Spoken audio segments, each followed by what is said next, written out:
नसीब है। और अगर आपको जानना है तो जगन्नाथ भट्टा का जांच करा लीजिएगा, भारत भट्टा का जांच करा लीजिएगा, राजगंज के भट्टे का जांच करा लीजिएगा, पोचरी के भट्टे का जांच करा लीजिएगा, पता चल जाएगा। और जानना है तो कतरास में जो हनुमान मैंसन का ऊपर का फ्लोर है, सारा फ्लोर का जांच करा लीजिएगा। उज्जीवन जो बैंक है उसकी फ्रंट में जितना सारा जमीन उसका जांच करा लीजिएगा। लेढ़ी डूमर में जो 1.5 किलोमीटर का जमीन है उसका जांच करा लीजिएगा। और कितना बोले, आरोप तो आपके ऊपर लगाइए, एक भी साबित कीजिए, साबित कीजिए। नहीं, हम आरोप, हम आपको तथ्य दे रहे हैं, पत्रकार बंधु, हम आपको तथ्य दे रहे हैं कि हनुमान मैंसन को जांच कीजिए। आप राजेश जी कौन है, चुन्नू जी कौन है, गंगा जी कौन है, गांधी जी के सुने थे तीनों अंदर, ये 3 शख्स कौन है, इनके बारे में जान लीजिएगा। अभी हम उत्तर प्रदेश का जमीन आपको बताएंगे। वो गलत आदमी से एक गलत आदमी को छेड़ रहे हैं, एक रिसर्चर हैं। और जब एक रिसर्चर जब रिसर्च करता है ना तो धागा खोल के रख देता है। आप सिर्फ दुनिया को गुमराह कर सकते हैं क्योंकि आप सांसद विधायक के दोनों भाई, तो आपका एक फैन फॉलोइंग नहीं, पेड करते हैं लोगों को, फैन फॉलोइंग कुछ नहीं है। उनको अकेले कहीं जाने भेजिए, कोई मार्केट में, कोई पुलिस में, 2 आदमी नहीं। वो पेड जो लोग हैं वो मेरे बारे में लिख दे, कोई फर्क नहीं है। लेकिन आप तथ्य लाइए ना। हम किसी को दान भी देते हैं तो अपना व्हाइट मनी देते हैं, हम चेक काट के देते हैं। कहाँ है 1 रुपया एक्स्ट्रा, ये ना कहाँ हमने जमीन खरीदा है। हम डुमरी में रहते हैं, भाड़े के आवास में रहते हैं। क्यों न, मेरे जिले से बाहर है, वो गिरिडीह जिला पड़ता है। और हम अभी तो अभी 4-5 किस्सा सुनाए हैं आपको। अभी देखिए ना, रिसर्चर के सामना कर रहे तो रिसर्चर कहाँ रिसर्च करेगा ना, उनको होश में ठिकाने आ जाएगा तो बेकार कहिएगा।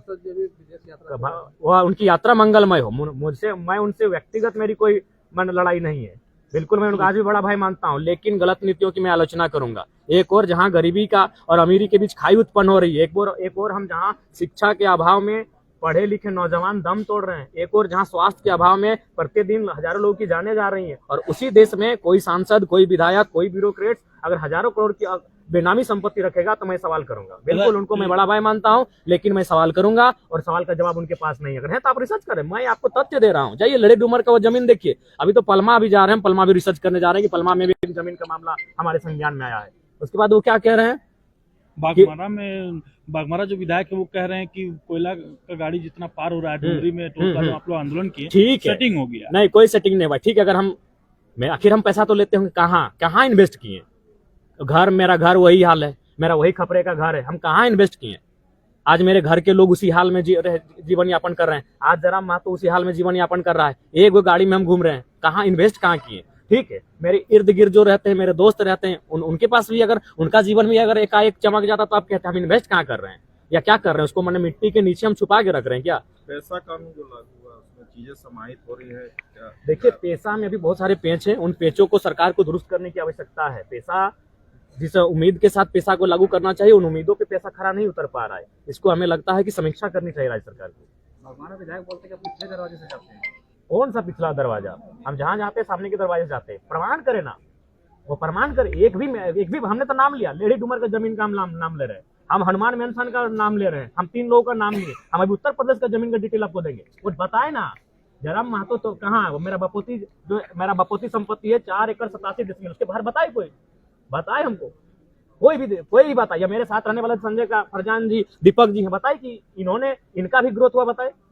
ऐसे नहीं होता। आज वो देखिए, एक बात सीधा है पत्रकार बंधुओं, आज इस देश को लोग गुमराह करने लगे हैं धर्म के नाम पर। जब अखबार में एक दिन छपा था उनके पास कि 12,000 करोड़ की संपत्ति है, तब उनको किसी ने आइडिया दिया होगा कि अभी देश में राम जी का माहौल है, आप राम मंदिर का स्थापना कीजिए। एक बात कीजिए, हम लोग अगर कोई भी गांव में मंदिर नहीं, वो यज्ञ का कार्यक्रम करते हैं ना, तो कम से कम 6 महीना की तैयारी करते हैं, कम से कम 100 गांव में चंदा उठाते हैं। अगर मंदिर की बात करें ना, तो हमको याद है मेरे गांव में एक मंदिर है जो 1964 का स्थापना था, वो मंदिर आज तक प्राण प्रतिष्ठा नहीं हो पाया। क्योंकि एक मंदिर बनने में 30 साल 40 साल कितना लोग करते हैं। पहले पिलर बना के छोड़ते हैं, फिर ऊपर जाते हैं, फिर लिल्टन करते हैं, फिर पेंटिंग करते हैं, फिर कलश स्थापना, क्या प्राण प्रतिष्ठा करते हैं। लोग हजारों गाँव का चंदा करते हैं। तो आप बताइए कब टेम्पो घुरा था उसे चंदा उठाने के लिए? और नहीं तो फिर कहाँ से आएगा पैसा? धर्म आस्था का विषय है, सबको अपनी आस्था का सम्मान करना चाहिए। लेकिन मैं आज फिर कहूंगा, जब धर्म की बात कोई साधु करे, सुहाना है। धर्म की बात कोई पैगंबर करे, अच्छी बात है। धर्म की बात कोई जीसस करे, अच्छी बात है। अगर कोई राजनेता धर्म की बात कर रहा है, सोच लीजिए वो अपने अवैध कारोबार को उसके आड़ में छुपाने का प्रयास कर रहा है। वो आपकी शिक्षा, आपके स्वास्थ्य को, आपके रोजगार को उसके आड़ में छुपाने का प्रयास कर रहा है। आज वो कह रहे हैं कि राम भक्त होना गर्व की बात है। ये कौन सा राम भक्त है जो अपनी चाची को अपने बेस्या शब्द से नवाजा? सार्वजनिक जगह पर बेस्या नहीं, बेस्या का जो विकृत शब्द होता है उस शब्द को आप और हम बोल नहीं सकते हैं। ये कौन सा राम भक्त है भाई जो बेस्या शब्द अपने सार्वजनिक हजारों लोगों के बीच में मीडिया के सामने अपनी चाची को संबोधन किया? आज अगर हिंदुत्व की बात करें तो बेटियों को लक्ष्मी का दर्जा दिया जाता है। अरे आप कौन से धर्म के और कौन से राम भक्त होने का दावा कर रहे हैं जो अपने बेटियों के नाम पे आप शराब के टेंडर लेने लगे हैं? कौन से धर्म की बात करने लगे हैं? वही धर्म रवि महतो नामक एक मजदूर को इतनी कंटिन्यू गालियां दी उनकी मां को लेकर, जिसका कोई आप चला नहीं सके, चैनल लोग काट के चलाएं, कंटिन्यू गालियां दी गई। रवि महतो नाम के वर्कर को बागमारा विधायक इतनी कंटिन्यू गालियां दी, उसमें कम से कम 100 बार उनकी मां को लेकर गालियां दी गई।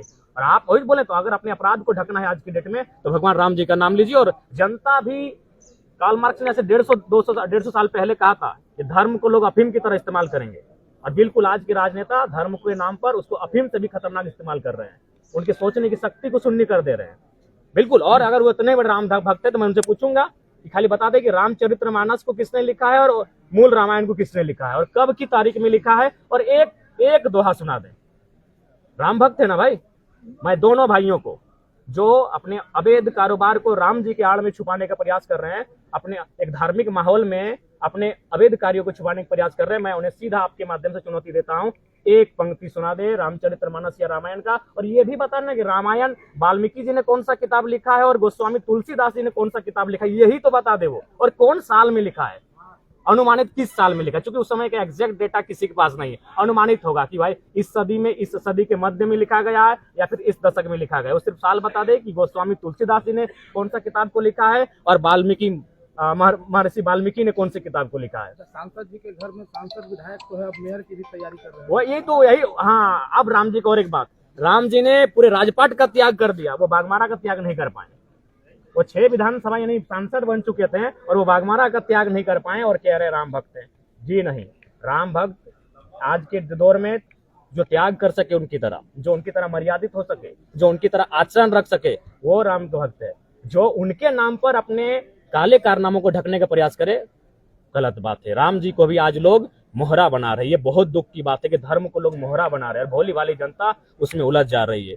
मैं किसी भी धर्म और किसी भी आस्था के खिलाफ नहीं हूं, लेकिन अगर कोई राजनेता अपने अवैध कारोबार को, अपने गलत कार्यों को, धर्म को मोहरा बनाकर ढकने का काम करेगा तो मैं एक वैज्ञानिक युग में रहने वाला युवा जरूर मैं जनता को कहूंगा भाजपा जो है दलीय आधार पर चुनाव की बात कर रही है, नहीं हो जाना चाहिए, दलीय आधार पर हो जाना। हम सहमत हैं, भारतीय जनता पार्टी के इस विचार का हम समर्थन करते हैं कि दलीय आधार पर चुनाव हो जाना चाहिए। नगर निगम चुनाव आपकी पार्टी कैंडिडेट देगी?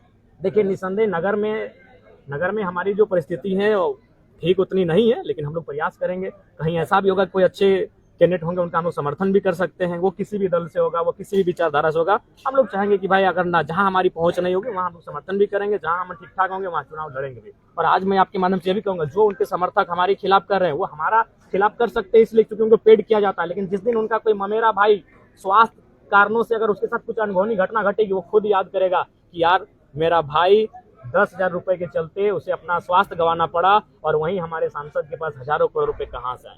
जब उसका ममेरा मोसेरा फुफेरा भाई, क्योंकि उसको तो पैसा दिया जाता है पेड, लेकिन जब उसका ममेरा मोसेरा फुफेरा भाई 10 साल पढ़ाई लिखाई करने के बाद बेरोजगार होकर बैठ जाएगा, तब उसके मन में फिर एक विद्रोही का सवाल आएगा कि मेरे सांसद, मेरे विधायक के पास हजारों करोड़ की संपत्ति है और मेरा भाई 10 साल की तैयारी करने के बाद बेरोजगार बैठा है।